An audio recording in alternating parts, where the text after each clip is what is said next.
राहु नामक छाया ग्रह अपना राशि परिवर्तन कर रहा है। 18 मई 2025 को राहु अपनी वर्तमान की मीन राशि का त्याग करके कुंभ राशि में प्रवेश करने जा रहा है और कुंभ राशि में राहु का जो गोचर होगा वो 5 दिसंबर 2026 तक होगा, अर्थात लगभग 1.5 साल तक यह कुंभ राशि में गोचर करेगा। पीछे के एपिसोड में मैंने राहु के गोचर पर थोड़ा प्रकाश डाला था, लेकिन इस एपिसोड में हम लोग बात करेंगे तुला राशि, वृश्चिक राशि, धनु राशि, मकर राशि, कुंभ राशि और मीन राशि के बारे में। तो थोड़ा आपको भी मैं यह बता दूं कि राहु के राशि परिवर्तन के साथ बहुत अनर्थकारी परिणाम प्राप्त होने जा रहा है। या आप अर्श से फर्श पे आ जाएंगे या आपके जीवन में सिर्फ बर्बादी ही आने वाली है। ऐसा कुछ भी नहीं जो यह दुष्प्रचार किया गया है और आपके मन मस्तिष्क में यह बात बैठा दी गई है कि राहु कलयुग का राजा है। यह निराधार है। कलयुग का राजा राहु नहीं हो सकता। आप खुद ही सोचिए कि यह छाया ग्रह जो सूर्य की दीर्घ वृत्ताकार कक्षा और चंद्रमा के प्रतिच्छेदन से बनता है, अर्थात यह स्वयं परावलंबी है, डिपेंडेंट है, ठीक, और यह सिर्फ नोड है, छाया ग्रह है। इसका अपना मौलिक कोई भी अस्तित्व नहीं। यह न ही किसी राशि का अधिपति है, न ही इसका स्वतंत्र कोई गुणधर्म है और न ही यह जीवन के किसी भी पक्ष का, चाहे आरोग्यता हो, संतान हो, धन हो, आपका ख्याति हो, प्रसिद्धि हो, धर्म हो, किसी से कुछ भी लेना देना नहीं है। यह जिस राशि में रहता है उसका स्वभाव ग्रहण करता है और इस पर जो दृष्टि पड़ती है उसके अनुरूप फल देता है। पापग्रह है या शुभग्रह है, दृष्टि जैसे होगी, एसोसिएशन जैसा होगा, यह उसी के सदृश फल प्रदान करेगा। ये बातें आप निश्चित रूप से जान लीजिए। इसलिए राहु के राशि परिवर्तन को लेके पैनिक होने की कोई आवश्यकता कदापि नहीं है। अब हम सीधे आते हैं तुला राशि के अपने दर्शकों को लिए। देखिए, आपके जन्म के समय यदि राहु नामक ग्रह उत्तम अवस्था में बैठा हुआ है तो वर्तमान में जब राहु कुंभ राशि में गोचर करेगा, अर्थात 18 मई 2025 से लेकर 5 दिसंबर 2026 तक, तो आपकी राशि से पंचम इसका गोचर होगा। पंचम भाव में गोचर करके यह आपको मिश्रित फल प्रदान करने वाला सिद्ध होगा। तात्पर्य क्या कि मान लीजिए यदि आपके जन्म के समय शनि योगकारी है तो निश्चित रूप से यहाँ राहु का परिणाम आपको सकारात्मक प्राप्त होगा, इसमें कोई दो राय नहीं है। यदि आप विद्यार्थी हैं तो लेवल ऑफ कंसंट्रेशन आपका बढ़ेगा, कोई संशय नहीं है। नौकरी कर रहे हैं तो आपकी इफिशियंसी बढ़ेगी, आपके कार्य को जाना और पहचाना जाएगा, उसका अवार्ड मिलेगा। लेकिन यदि शनि नामक ग्रह नकारात्मक है तो निश्चित रूप से यहाँ आपको कष्टकारी परिणाम प्राप्त होगा। और मुख्य रूप से दो बातें ध्यान रखेंगे। पहला, संतान के परिप्रेक्ष्य में आपको समस्या आ सकती है। यदि पंचमाधिपति आपकी जन्म कुंडली में दुर्बल अवस्था में है और आप संतान प्लानिंग कर रहे हैं तो बहुत सावधान रहने की आवश्यकता है।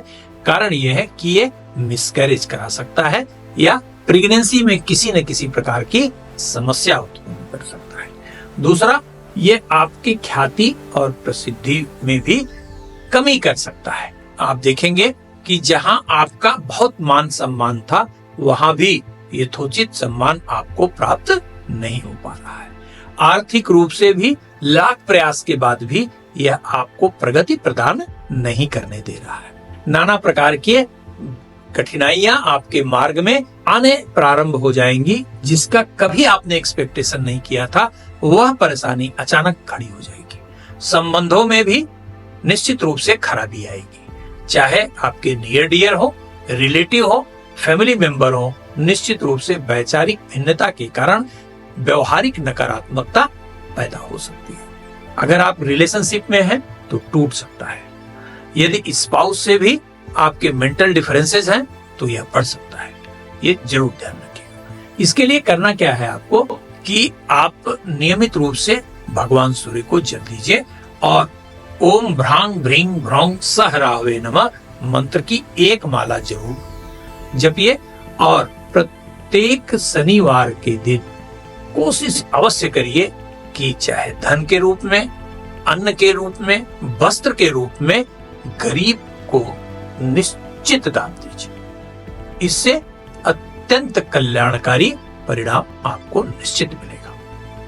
यदि आपकी जन्मकालिक वृश्चिक राशि है तो यह गोचर आपके लिए बहुत अच्छा नहीं कहा जाएगा। राशि से चतुर्थ भाव में गोचर करने वाला राहु आपको नाना प्रकार के नकारात्मकता को जन्म कराने वाला कहा जाएगा।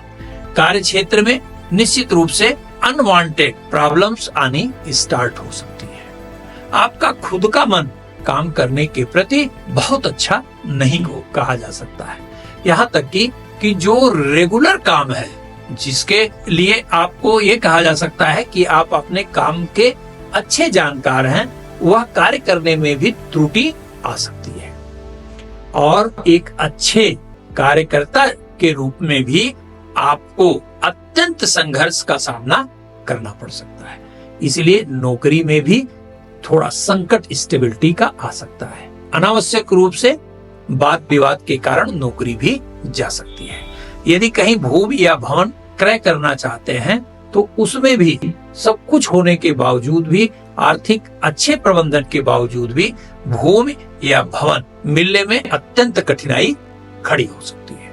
इसके अतिरिक्त यदि बहुत प्रयास के बाद मिल भी जाए तो विवादित रहने होने की प्रॉपर्टी के संभावना भी बढ़ जाती है। इसलिए हमेशा इस समय यदि भूमि या भवन खरीदने जा रहे हैं तो निश्चित रूप से 100 बार परीक्षित कर लीजिएगा कि यह भूमि या भवन विवादित बिल्कुल ही ना हो, अन्यथा समस्या उत्पन्न हो सकती है। इसके अतिरिक्त बेवजह आपको घर से दूर रहने की व्यवस्था भी खड़ी हो सकती है। माता के स्वास्थ्य के लेकर भी चिंता उत्पन्न हो सकती है। एन केन प्रकारेण आपका रेगुलर जो लाइफ है वो डिस्टर्ब कर सकता है, ये ध्यान रखिए। इसके लिए क्या करना है आपको, प्रतिदिन आपको विष्णु सहस्त्र नाम का पाठ करिए और अंत में ओम जुंग सह मंत्र की एक माला पढ़िए और शनिवार के दिन भगवती काली या हनुमान जी के मंदिर जाकर दर्शन अवश्य करिए। और यदि आपकी जन्मकालिक धनु राशि है तो निश्चित रूप से यह गोचर आपको प्रगति प्रदान करने में न केवल सहायता करेगा बल्कि कठिन से कठिनतम कार्य जिसकी आपने कभी कल्पना नहीं की थी, वह कार्य भी न केवल आप करेंगे अपितु गारंटेड सक्सेस देने में यह आपकी मदद करेगा। आपके पराक्रम में निरंतर वृद्धि होगी। आपके कार्य जाने और पहचाने जाएंगे। समाज में मान मर्यादा प्रतिष्ठा आपकी बढ़ेगी। एक के अतिरिक्त अन्य कार्यों का भी आप प्रारंभ करेंगे। लंबी यात्रा करेंगे, यात्रा से अद्भुत लाभ कमाएंगे।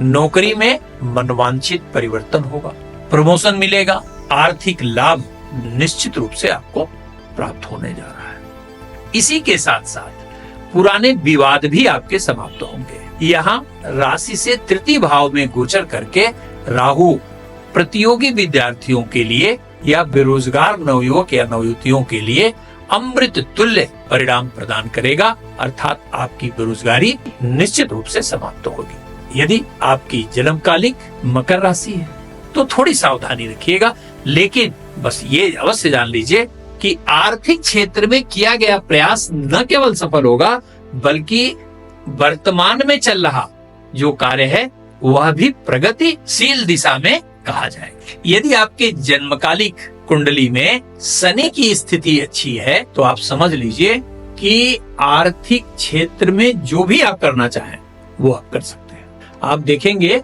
कि ऐसे ऐसे मौके आएंगे, ऐसे ऐसे लोग आपकी मदद में खड़े होंगे कि जिसके बारे में कभी आपने सोचा भी नहीं था। यहाँ पर बस राहु का एक नकारात्मक फल आपको जरूर मिल सकता है और उससे बचने का यथासंभव प्रयास करेंगे। राशि से द्वितीयस्थ राहु अनावश्यक आपके अंदर इरिटेशन बढ़ा सकता है, आपकी वाणी में कटुता पैदा कर सकता है हार्श लैंग्वेज का प्रयोग कर सकते हैं, जिसके कारण संबंधों में नकारात्मकता आ सकती है। पारिवारिक वातावरण थोड़ा खराब हो सकता है और जिसके लिए आपको विनम्रता निश्चित रूप से रखनी होगी, अन्यथा सभी उपलब्धियों के बावजूद भी आप आनंद का अनुभव नहीं कर पाएंगे। इसके लिए आपको नियमित रूप से भगवान सूर्य को जल देना चाहिए और ओम घृणी सूर्याय नमः मंत्र के साथ जल दीजिएगा और ओम रांग राहवे नमः एक माला अवश्य पढ़िएगा। यदि आपकी जन्मकालिक कुंभ राशि है तो राशिगत राहु का गोचर अच्छा नहीं कहा जा सकता। सबसे पहले यह आपके व्यक्तित्व को न्यूनता प्रदान करने का प्रयास कर सकता है। ये कहां से हो सकती है? एक तो शारीरिक अस्वस्थता से आप गुजर सकते हैं, दूसरा आपके नकारात्मक निर्णय से, आपके जोखिम भरे कार्य करने की प्रवृत्ति के कारण अचानक हानि से आपको आर्थिक संकट से भी यह गुजार सकता है। इसी के साथ साथ आपके अंदर दूसरे के प्रति विद्वेष की भावना भी पैदा कर सकता है, अर्थात ईर्ष्यालु प्रवृत्ति को जन्म दे सकता है। घर से दूर जाकर कार्य करने के लिए प्रेरित कर सकता है और वहां जाएंगे आप, काम शुरू करेंगे तो निश्चित है उसका परिणाम नकारात्मक ही प्रदान करेगा। इसी के साथ साथ राशिगत राहु की अवस्था मानसिक रूप से बेचैनी पैदा करती है, सफोकेशन पैदा करती है और यदि कहीं आप किसी भी प्रकार के जीर्ण रोग से सफर कर रहे हैं तो बहुत सावधानी रखनी होगी, अन्यथा ये संपूर्ण गोचर के समय आपको रोगी भी बना सकता है। शास्त्र स्पष्ट रूप से कहता है सर्वांग रोगी विकलः मूर्ति। यह अगर जन्मकालिक कहीं शनि की स्थिति दुर्बल है तो प्रत्येक माने शरीर के किसी न किसी अंग में यह रोग देगा और उस रोग से व्याकुलता आपके अंदर उत्पन्न होना अत्यंत स्वाभाविक हो जाएगा। तो क्या करना चाहिए आपको? सबसे पहली बात यह जरूर समझ लीजिएगा कि राहु यहाँ पर यदि शनि नकारात्मक है जन्म कुंडली में तो अत्यंत दुखदायी परिणाम देगा, लेकिन इसे आप नियंत्रित कर सकते हैं, न्यूनता भी इसे प्रदान कर सकते हैं। वो कैसे होगा? आप नियमित रूप से भगवान भुवन भास्कर को जल दीजिए और रुद्राष्टक का एक पाठ करिए और प्रत्येक सोमवार को या शनिवार के दिन घर में पंचामृत बनवाइए और ओम त्र्यंबकम यजामहे सुगंधिम पुष्टिवर्धनम उर्वारुकमेव बंधनान मृत्युर्मोक्षयमामृता। इस मंत्र के साथ पंचामृत से भगवान रुद्र का अभिषेक करिए। आप देखेंगे कि अत्यंत नकारात्मक गोचर सामान्यतः अत्यंत न्यूनता को प्राप्त करेगा और आपका समय सामान्य रूप से बेहतर गुजर जाएगा। और इसके साथ साथ एक छोटा सा काम और कर सकते हैं कि राहु के किसी भी तांत्रिक मंत्र का ओम रांग राहवे नमः या ओम भ्रांग भ्रिंग भ्रंसा राहवे नमः, ये दोनों में से कोई भी एक मंत्र लीजिए और जन्म कुंडली में यदि शनि के साथ राहु की भी भावगत स्थिति खराब हो तो निश्चित रूप से इस मंत्र का 72,000 किसी योग्य ब्राह्मण के द्वारा अनुष्ठान कराकर हवन करा दीजिए। आप देखेंगे चमत्कारिक फायदा आपको मिलना प्रारंभ हो जाए। इसके बाद मीन राशि। मीन राशि के हमारे सभी दर्शकों को घबराने की कोई आवश्यकता नहीं है। हाँ, थोड़ी सावधानी जरूर रखनी है। सावधानी क्या रखनी है? राशि से द्वादश भाव में राहु का गोचर होगा। देखिए, द्वादश भाव का राहु कुंभ राशि को समझना होगा आपको, तभी आप इसके सही फल के बारे में जान सकते हैं। कुंभ राशि वायु तत्व प्रधान राशि है, यह स्थिर राशि है, ये ध्यान रखिएगा। और इसका अधिपति शनि है और शनि राहु के संपूर्ण गोचर काल में मीन राशि अर्थात बृहस्पति में के राशि में गोचर करेगा। आपके जन्म के समय राशि मीन है, आपका अधिपति जो ग्रह बृहस्पति है वह वर्तमान में अर्थात शुक्र की राशि में गोचर कर रहा है। इसके पश्चात वह 14 मई को मिथुन राशि में प्रवेश करेगा, फिर अक्टूबर में वो आपकी कर्क राशि में जाएगा, फिर वर्ष में पुनः जो है वो मिथुनस्थ हो जाएगा। तात्पर्य मेरा कहने का ये है कि बृहस्पति का भी आपको बहुत सहयोग नहीं मिलने वाला है, जिसके कारण मीन राशि के प्रत्येक हमारे दर्शक को नियमित रूप से भगवान बृहस्पति, भगवान विष्णु कि किसी भी मंत्र का जप निश्चित रूप से अपनी पूजा में शामिल कर लेना चाहिए। भले आप ओम ब्रिंग बृहस्पतये नमः कहें या ओम नमो भगवते वासुदेवाय कहें, कुछ भी करिए, लेकिन करिएगा जरूर। यहाँ पर यदि किसी प्रकार की नकारात्मकता उत्पन्न हुई बृहस्पति से, तो स्थिर हानि की संभावना कही जाएगी। स्थिर हानि मतलब कि जैसे ऐसी कोई लायबिलिटी आपके सामने खड़ी हो सकती है जिसे आपको परमानेंट जो है वो सोल्जर करना पड़े, ऐसी जिम्मेदारी जिसे लगातार आपको निर्वहन करना पड़े।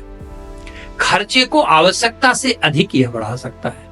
अनावश्यक यात्रा, आपको यात्रा के पहले लगेगा कि बस अब हमारी यात्रा अत्यंत आवश्यक है, लेकिन जब यात्रा के लिए निकलेंगे और यात्रा का उद्देश्य पूर्ण करने के दिशा में काम करेंगे, तो आपको महसूस होगा कि बेवजह हमने यात्रा किया, अर्थात यात्रा फजूल कही जाएगी। इसके साथ साथ अनावश्यक रूप से परिवार से दूर रहने की व्यवस्था भी ये उत्पन्न करेगा, चाहे आपका ट्रांसफर कराकर, चाहे घर में विवाद कराकर, इन किन प्रकार घर में ये दूरी बनाने की भी कोशिश कर सकता है। इसी के साथ साथ यदि कहीं आपको इंसोमिया है, अनिद्रा की शिकायत है, तो निश्चित रूप से बहुत सावधान रहिएगा। अपनी दैनिक दिनचर्या को बहुत अच्छे से पालन करिएगा, अन्यथा रोग बढ़ सकता है। लेकिन यदि आप विदेश पढ़ना चाहते हैं तो यह अत्यंत सहायक सिद्ध होगा। यदि विदेश में नौकरी करना चाहते हैं तो निश्चित रूप से मार्ग का जो भी रुकावट है वह समाप्त होगा, ये ध्यान रखिएगा। तात्पर्य मेरा यह है कि मीन राशि के सभी हमारे दर्शकों को पूर्ण संयम से, पूर्ण अपने विवेक को, पूरे अपने मन मस्तिष्क को एकाग्र करके प्रत्येक निर्णय लेना है। भावनात्मक कोई कदम बिल्कुल नहीं उठाएंगे। जितना हो सके अपने बड़ों की राय का अनुसरण करने की कोशिश करिएगा, क्योंकि ये राहु ये भ्रम पैदा करता है कि आप सर्वश्रेष्ठ चिंतक हैं, आपने जो निर्णय लिया वो सर्वश्रेष्ठ है। बस यही धोखा होने की सर्वाधिक संभावना बन जाती है। और यदि आप भगवान शिव के, आप समझ लीजिए कि यदि कहीं शिव कवच का पाठ कर पाए, भले संस्कृत में न कर पाए, हिंदी में करिए, तो अत्यंत आनंद का अनुभव आप करें। धन्यवाद मित्रों। यदि वीडियो पसंद आया हो तो निश्चित रूप से चैनल को सब्सक्राइब करिए और बेल आइकन दबाना बिल्कुल मत भूलिए। धन्यवाद।